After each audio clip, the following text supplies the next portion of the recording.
Right, ఇక breaking news చూస్తున్నాం. BRS అధినేత కేసీఆర్ కు షాక్ల మీద షాక్లు తగులుతున్నాయి. గ్రేటర్ హైదరాబాద్ లో బీఆర్ఎస్ పార్టీ ఖాళీ అవుతుంది. గ్రేటర్ పరిధిలోని ఎమ్మెల్యేలు మూకుమ్మడిగా హస్తం గూటికి చేరబోతున్నట్లు తెలుస్తోంది.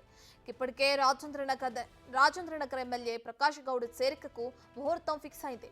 నేడాయన సీఎం సమక్షంలో కాంగ్రెస్ లో చేరనున్నారు.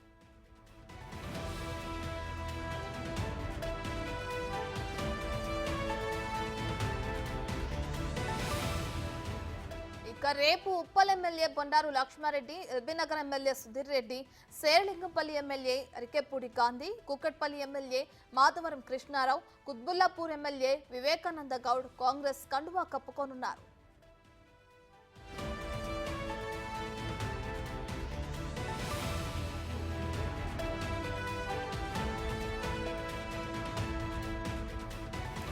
కాంగ్రెస్ లోకి వరుస చేరికలతో కేసీఆర్ అయోమయంలో ఉన్నట్లు తెలుస్తోంది.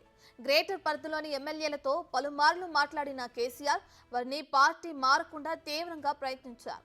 ప్రధానంగా బీఆర్ఎస్ నేతలంతా కేటీఆర్ పై తీవ్ర అసంతృప్తిలో ఉన్నట్లు తెలుస్తోంది. దీంతో వరుస వలసలతో కారు పార్టీ ఖాళీ అవుతుంది.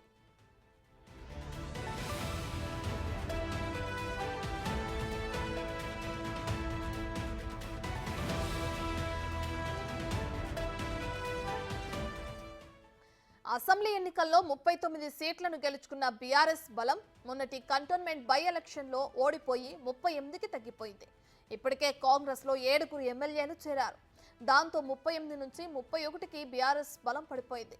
మరోవైపు గత కొన్ని రోజులుగా విలీన ప్రచారం మొదలవడంతో కేసీఆర్ ఫ్రస్ట్రేషన్ పీక్స్ కు చేరుతుందట. తన కుమారుడు కేటీఆర్ ను, మేనల్లుడు హరీష్ ను ఫామ్ హౌస్ కు పిలిపించుకుని వారిపై మండిపడ్డారట. ఈ సీనియర్ పొలిటీషియన్ పోచారం శ్రీనివాసులు రెడ్డి కూడా కాంగ్రెస్ లో చేరడంపై నిలదీశారట. ఇక రేపో మాపో ఉప్పల్ ఎమ్మెల్యే బండారు లక్ష్మారెడ్డి కూడా పార్టీ మారబోతున్నారన్న ప్రచారం జరుగుతుంది.